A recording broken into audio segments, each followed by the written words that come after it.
Isa sa mga paraan para makatipid dito sa Japan ay ang pagtiyaga. Hi, ako nga pala si Mac. Isang OFW dito sa Japan. Mag-iisang taon na ako dito. Sa video na to ay magluluto tayo ng pork ribs. Actually, kakauwi ko lang galing sa trabaho at diretso na nga din ako nagluto para may pambaon at panghapunan.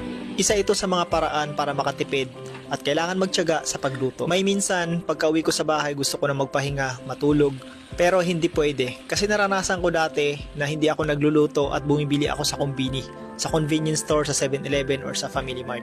Pero ang nangyari, hindi ako nakatipid kasi mas mahal ang bilihin dun. Kumpara kung mamili ka sa supermarket, makakabili ka ng mga pork, isda, etc. So pwede mo na siyang pang-ulam, aabot siya ng mga isang linggo. So nabanggit ko nga, kailangan mo lang talaga magtiyaga magluto para makatipid ka. So yan ang pinaka-ideal na diskarte para makatipid ka dito sa Japan bukod sa pamimili ng mga kung ano-ano. Bibigyan ko lang kayo ng idea kung magkano nga ba yung presyo ng mga pagkain